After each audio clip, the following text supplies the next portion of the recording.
অন্ধ হয়েও নিজের উদ্যোগে ব্যবসা করে সফল কোরআনের হাফেজ বিল্লাল হোসেন। ভিক্ষা নয়, নিজের পরিশ্রমে গড়ে তুলেছেন আল আকসা সততা সুন্নতি স্টোর। এমনকি অন্ধ হয়েও তিনি চিনতে পারেন সব পণ্য, হাঁটাচলাও করতে পারেন কারোর সাহায্য ছাড়াই।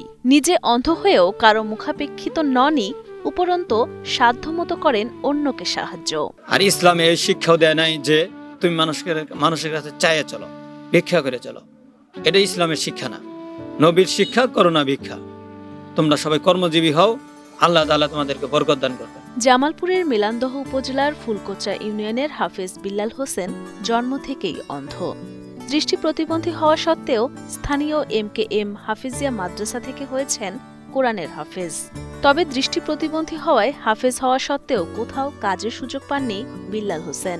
তারপরও দমে না গিয়ে প্রতিবন্ধী ভাতা থেকে জমানো টাকা এবং কিছু টাকা ধার করে শুরু করেন আল আকসা সততা সুন্নতি স্টোর। আমি জন্ম থেকে অন্ধ, মাদ্রাসায় লেখাপড়া করতাম, ওখান থেকে লেখাপড়া শেষ। এখন তো আমার জীবনে কিছু করতে হবে, আমার নিজে চলতে হবে, সমাজের জন্য আমার ইচ্ছা কিছু করার। তো নিয়ত করলাম যে একটা দোকান দিই, দোকান দেওয়ার পরে দেখি কি হয়। তো এই নিয়তেই আর কি দোকান দিয়েছি। প্রিয় দেশবাসী, আমার জন্য দোয়া করবেন, আমি ব্যবসায় স্বাবলম্বী হয়ে এবং সরকারের পক্ষ থেকে যদি রাষ্ট্র সম্ভাবনা থেকে কোনো কিছু আমাকে করা হয়, আমি আমার জন্য করতে চাই এবং দেশ ও সমাজের জন্য কিছু করতে চাই। অন্ধ হয়েও বিল্লাল হোসেনের এমন উদ্যোগে গর্বিত এলাকাবাসী।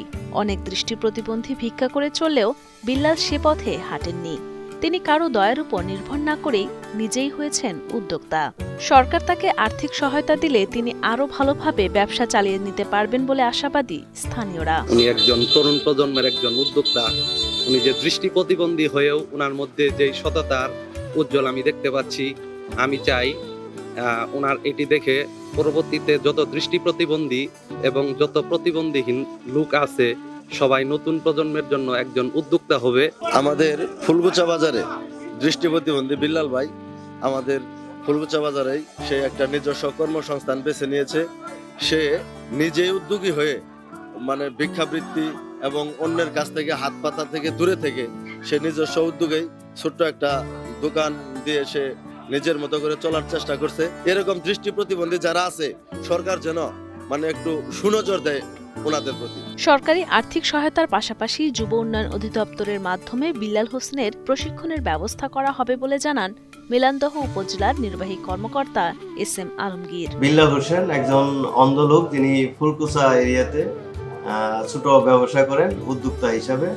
তো আমাদের কাছে এখনো তিনি কোনো উদ্যোক্তা হিসাবে কোনো সহায়তা পাওয়ার জন্য কোনো আবেদন করেনি। যদি তিনি আমাদের কাছে আবেদন করেন তাহলে আমরা যুব উন্নয়ন অধিদপ্তর হতে যে উদ্যোক্তাদের সহায়তা করা হয়, ঋণ সহায়তা করা হয় বা কোনো ট্রেনিং এর দরকার ট্রেনিং দেওয়া হয়, আমরা সেটা ব্যবস্থা করার চেষ্টা করব। বিল্লাল চান কারো করুণা নয়, সরকারি সহায়তা নিয়ে নিজের ব্যবসাকে বড় করতে। তার স্বপ্ন একজন সফল উদ্যোক্তা হয়ে সমাজে মাথা উঁচু করে বাঁচার।